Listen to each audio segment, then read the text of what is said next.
What's up, everyone? So today we're going to create the impossible. We're going to make the best NBA player of all time. Okay. So you're saying it's not Jordan. You're finally gonna agree with me that it's Kareem Abdul-Jabbar.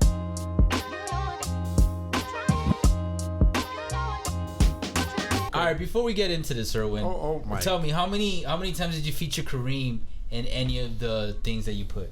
Just answer that so I can explain to the people. Well, these are all like different factors when it comes to that. Okay, so if you guys let me break it down real quick for you guys. This is what Erwin and I are gonna do. Okay. NBA memes account said, would this be the most unstoppable player in the NBA with the emoji? I don't know why I did the teeth thing. You guys know what I mean. And these are the categories that apparently we are going over for a basketball player. Basketball IQ, naturally. Shooting, handles, defense, athleticism, mentality, hustle, passing, clutch, and speed. Now, like I said, this is for all the listeners of the podcast. NBA memes said, would this be the most unstoppable player? Meaning that they, or whoever, filled in the slots. For basketball IQ, they had Chris Paul. For shooting, Steph Curry. Handles, Kyrie Irving. Defense, Kawhi Leonard. Athleticism, Ben Simmons. Mentality, Kobe Bryant. Hustle, Kyle Lowry. Passing, Luka Doncic. Clutch, James Harden. And speed, John Wall. So, what Erwin and I have decided to do is, let's fill in each spot with our own opinions. And we have spent so many hours. That's why we were gone from YouTube so long, guys. We were gone from YouTube because we were dedicating all those weeks to crafting the best NBA player of all time. It totally wasn't because we were burned the fuck out from the playoffs, you know? Yeah. But I say all time, by the way, because whoever did this, everybody but Kobe is an active NBA player, but they did put Kobe. So I'm taking it as, hey, that means that we can go to the past and we're relying. Again, they put Kobe, meaning their peak. You know what I mean? Mm-hmm. Their peak. So, yes. Okay. Let's just keep it easy for the viewers, and we'll just say, actually, I'll say mine, and then you say yours off the bat instead of doing like IQ each. Are you ready? All right, I like that. All right. For me, I got basketball IQ, LeBron James. Shooting, Steph Curry. Handles, Kyrie Irving. Defense, Hakeem Olajuwon. Athleticism, LeBron James. Mentality, Michael Jordan. Hustle, Dwayne Wade. Passing, Magic Johnson. Clutch, Michael Jordan. Speed, LeBron James. I like that. That's pretty good. For IQ, I got Draymond Green. For shooting, Steph Curry. Handles, Kyrie Irving. Defense, Scottie Pippen. Athleticism, LeBron. Mentality, Jordan. Hustle, Dennis Rodman. Passing, Magic Johnson. Clutch, Jordan. Speed, Westbrook.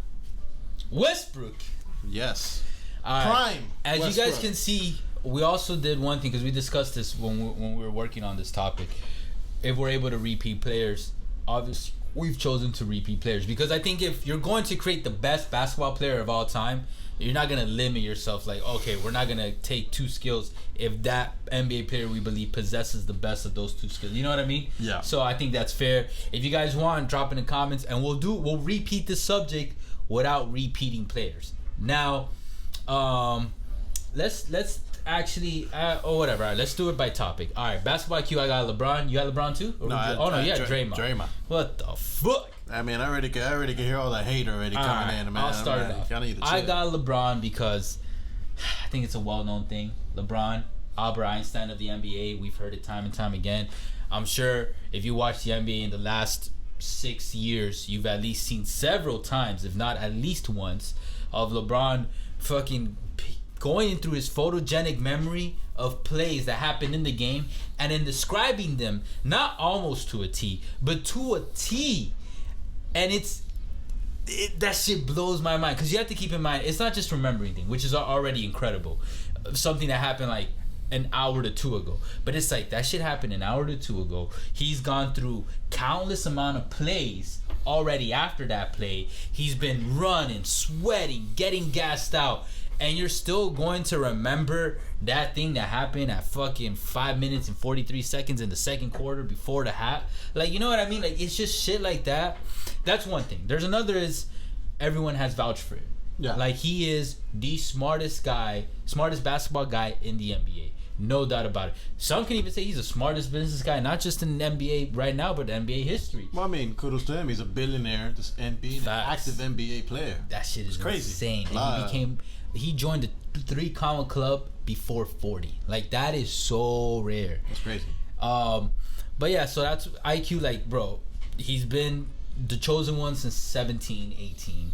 He's seen it all. He's been in the NBA since 18. You know what I mean? So just imagine all that put into one fucking player. This imaginary player we got going on. He's got the passing ability. He's got the defensive ability. He's got the offensive ability. He's been coached by Pat.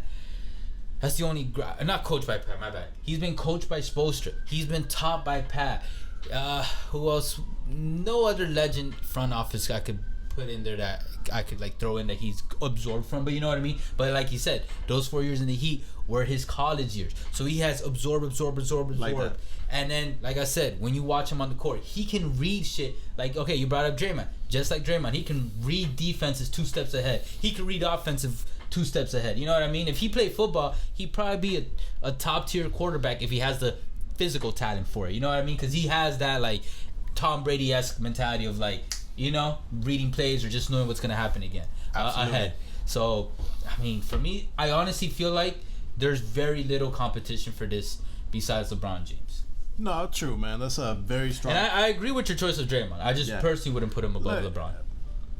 True, man. I mean, I was picking Draymond because I generally think, you know, his basketball IQ is right up there. And I just didn't want to be like, oh, LeBron. But we're creating the best NBA player. I get you, though. I feel like make it a little interesting. IQ-wise, Draymond Green is... Throw a little spice into the video. Draymond Green is no slouch. Look, the Golden State Warriors, obviously, you think about Steph Curry first, Klay Thompson, all those fellas. No, I would disagree. I would say Steph Curry first, obviously. Yes. But I think Draymond, a lot of people put second, or at least behind Steve Kerr. Of course, because look, if Draymond Green wasn't doing his thing, the Golden State Warriors would not have 4 titles. Facts. If anything, you can make an argument they wouldn't even have 1 title. All right? And I can go back to his prime, or the earlier prime, in 2015, 2016, when they won their first... 5-6 years ago. That's crazy. First title. I believe that was like before Kevin Durant won. That thing. When Steve Kerr, he was able to, you know, see what he had with Draymond Green and utilize them in the best way possible with what? The def lineup, okay?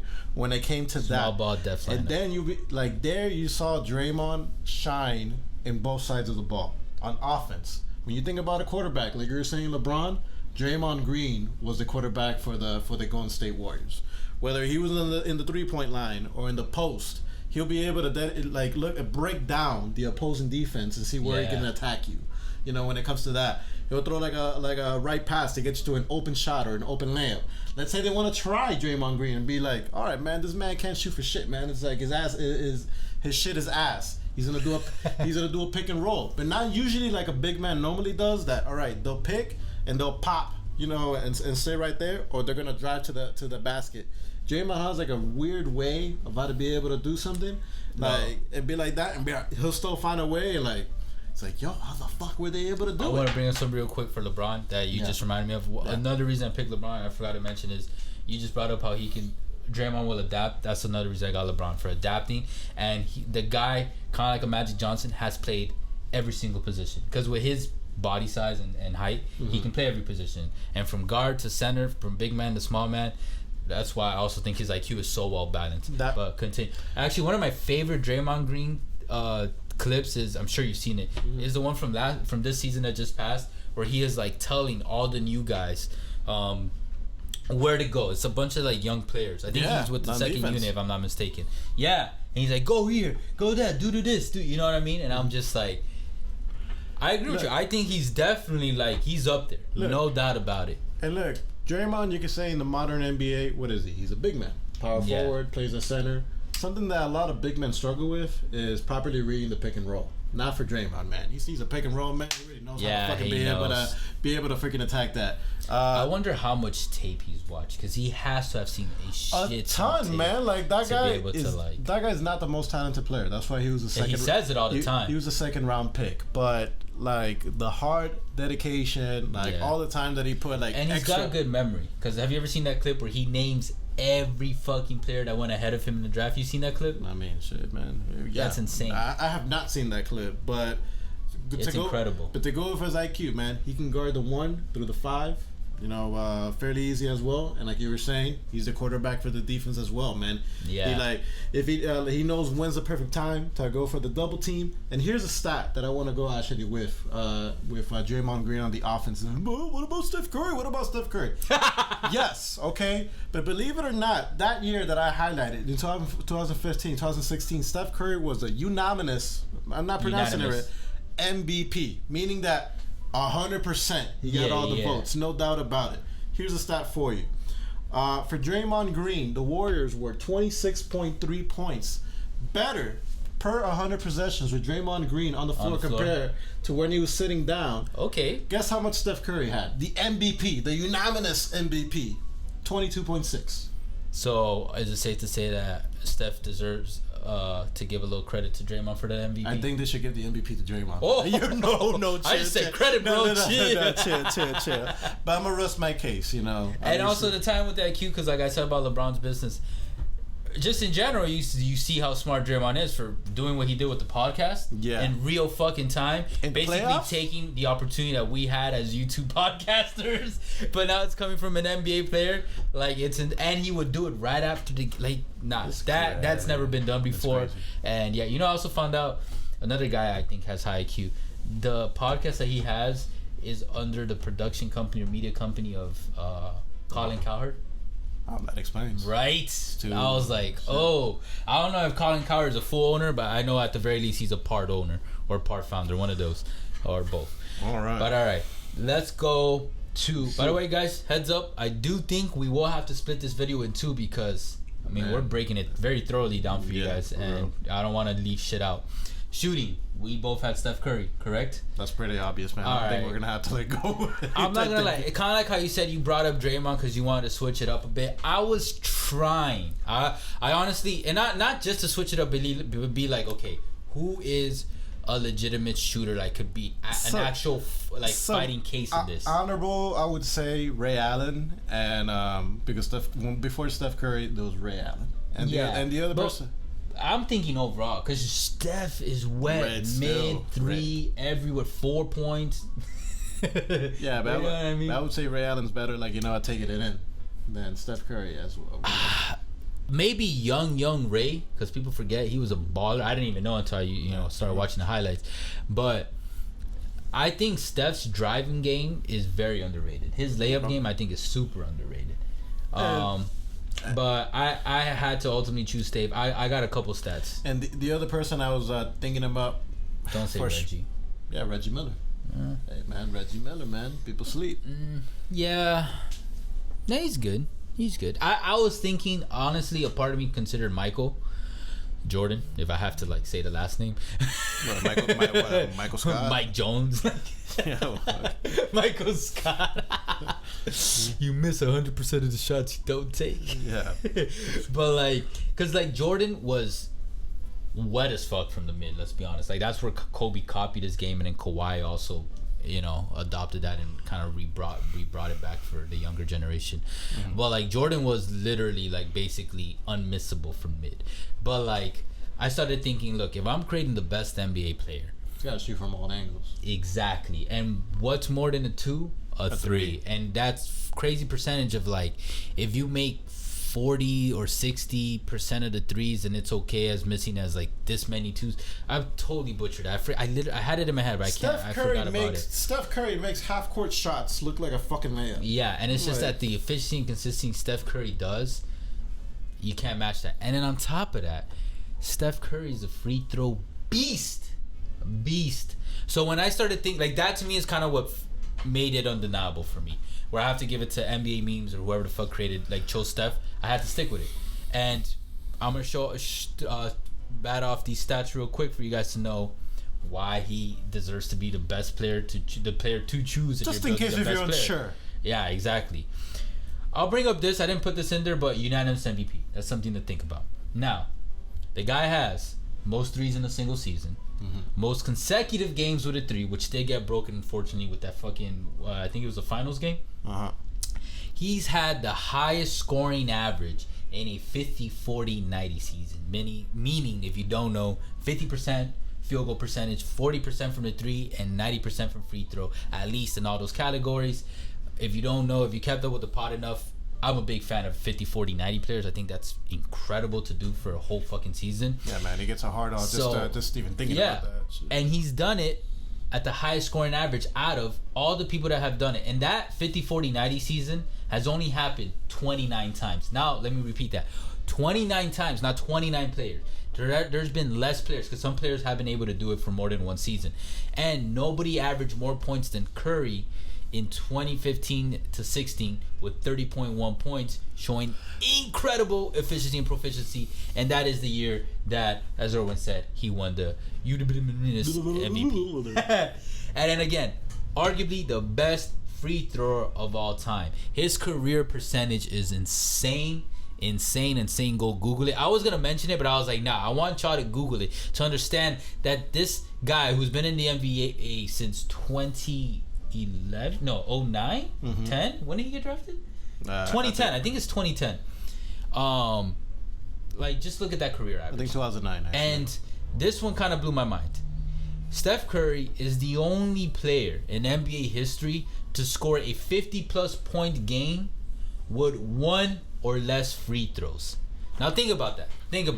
When you're scoring 50 points, regardless if you shoot threes, I'll tell you this much, and this is a guesstimate, but I'm pretty sure we can all guesstimate this. All of James Harden's 50-point games came with 30 free throws. A lot of those 50-point games are going to come with at least 5 to 10 free throws, shot attempts, if not points.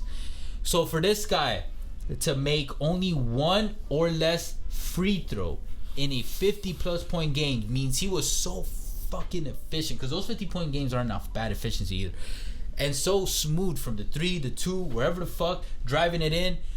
Come on, man, 1 or less free throw like that. I didn't even know that. I caught that when I was doing research for this shit. That's it. Like, give it to the guy. That's the greatest shooter of all time. Maybe Klay Thompson has the best shooting form. I don't know. Ask Barack about that. But Steph Curry is the best shooter of all time. All right, man. I mean, you pretty much hit everything. I mean, I was not questioning it to Steph Curry. I feel like it'd be common sense. But, I mean, like we're learning right now, it's 2022, baby. Common sense is not so common after all. So that's why we have probably a bunch of... That's why we're having, Andrade over here slapping some common sense on why the fuck Steph Curry is... It's for the 8 to like 15-year-olds that probably have not seen too much of Steph. Actually, maybe 15 yet, but like, yeah. Or like they just hate on him. I don't know. If you're like 10 and under, you think Zion's your GOAT. Zion's the GOAT at fucking eating. Let's, all right, handles. Kyrie Irving. This one I got no stats on, because this one, it's how the fuck are you going to get... Like, I know there are, but there's like to be some crazy stats of like... Yeah, or like amount of dribbles to create open shots, like shit like that. But Kyrie Irving, when it comes to handles, is what when people say, especially if vets of the game say that, like, the eyeball test, because they always repeat it, and I agree with this. Stats isn't everything. It's not. You can, with stats, you can create fake narratives. I mean, just look at the news sometimes. But yeah, facts. You gotta have a balance. That's why I'll bring stats up, because I know some of y'all will be fucking bringing shit up too, like, oh, but Kyrie and handles, man, it's just a work of art. You don't need any numerical equation and factors and to put in there. You just gotta watch the way this guy handles a fucking basketball, and you just know you're witnessing something. It's like Messi with a soccer ball, or Cristiano, or even Ronaldo, the OG, or Ronaldinho. Like, there's just certain talent that you just like, you see this guy is special. Yeah, you just see it. And Kyrie, when he does play, Kyrie's the rare breed that he is special on the court and special off the court, but off the court for the wrong reasons. And then I honestly, again, I was trying to think back to like history. Have we gotten great handles before? Hell yeah. Yeah, man. One of my favorite. I'm not gonna say he's one of the greatest, but one of my personal favorites is White Chocolate with Jason Williams. Woo.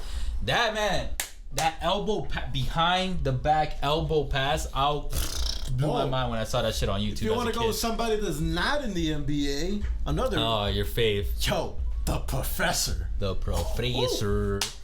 Man, yo, I seen some things on the N1 games, man. He just N1 highlights are crazy. Yo, crazy. He puts guys on skates permanently. So that's why. Okay, yeah. I like that you brought him up, and you did tell me you would put him if we could include non-NBA players. But the reason I also have Kyrie is like, even if you were to bring up N1 guys or the local guy, your LA Fitness, like the fact that like guys, literally, like, picture this. He's doing that shit on NBA player defenses.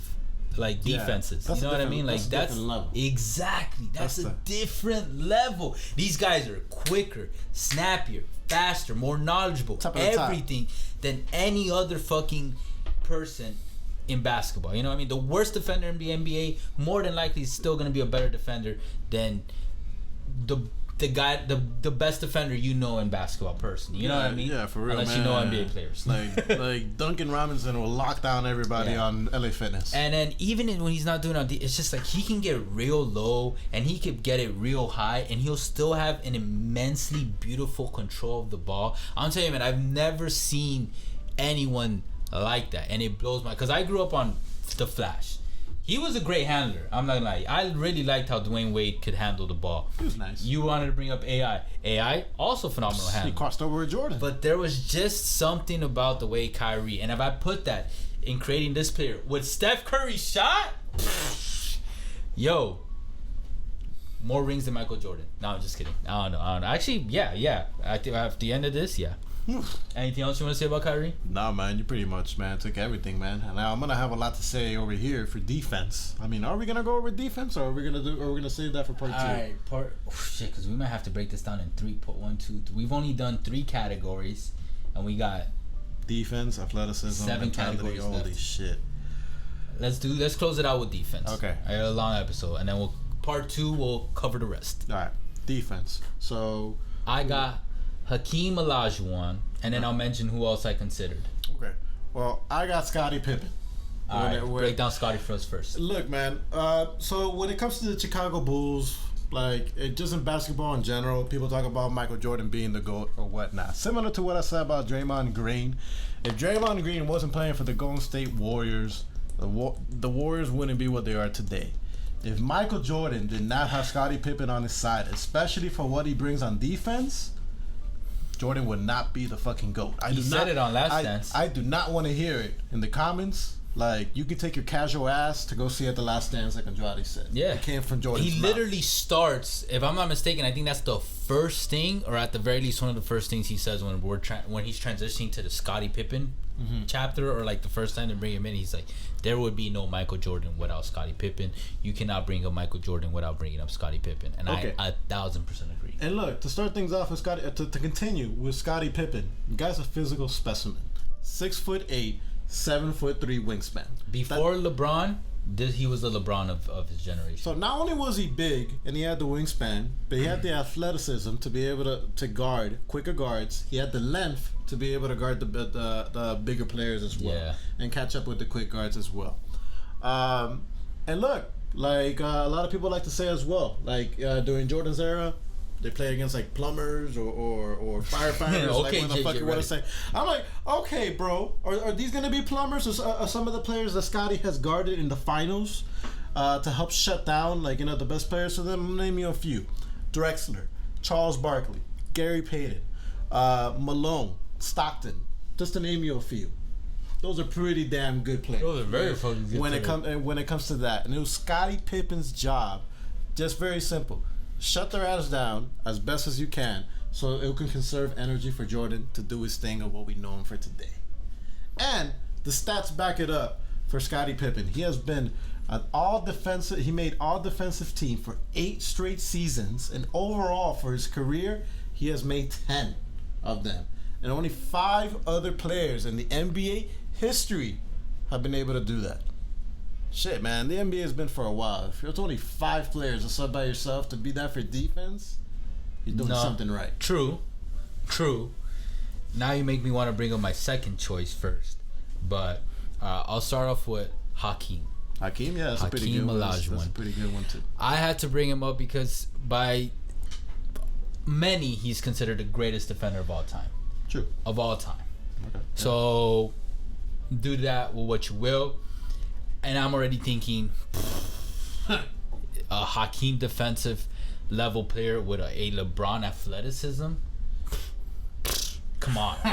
And the guy is the only person who won championships during the gap that Jordan left. You know what I mean? Back to back, which is incredible.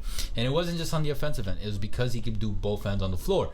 And for the defensive end, I'll bring you guys up 2 stats. Or it's like a bunch of stats put up into 2 points.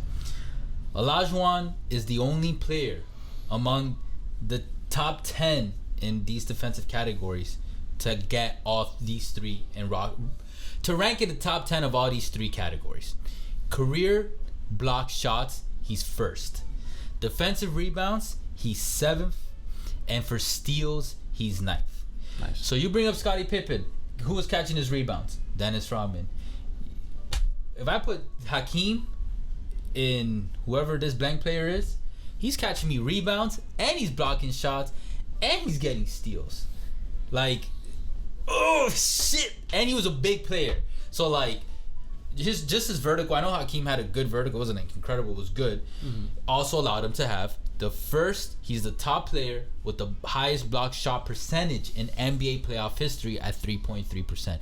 You give me that person in this player, yo, we're winning. We're winning 8 for 8. Not 1, not 2, not 3. So that's the main reason I got him. Have I grown up watching Hakeem? Fuck no. But watch the highlights, do a little bit of homework. I'm waiting for Nick Wright to drop his book on the top 50 players of the last 50 years for me to learn even more. Maybe one day I'll read the NBA encyclopedia. Maybe Erwin's never gonna read that shit. maybe I'll start eating healthy again. Yeah. But all right, before we move on, I had to shout out because this. I'm not gonna lie, I went back and forth because Tim Duncan was the other choice. Okay. I did grow up watching Tim Duncan, not his first half, but his second half, and this is incredible. You brought up all team for Pippen. Tim Duncan has 15 all defensive team selections.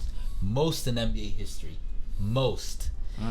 He has a 95.6% 95.6 defensive rating, which is the 3rd best ever in NBA history.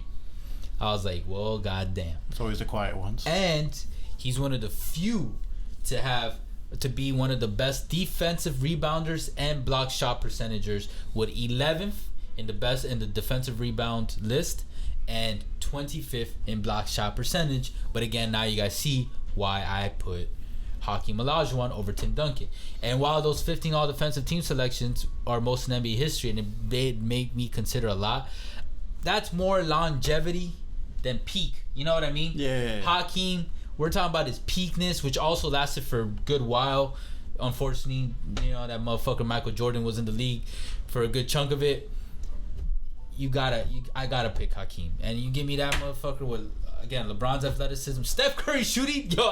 It's impossible though. Like I can't even picture in my brain like a player that can shoot like Steph and then defend like Hakeem. Like that shit don't even make sense. I don't think that'll ever be possible. I don't know. I think my player will be doing pretty damn good too. But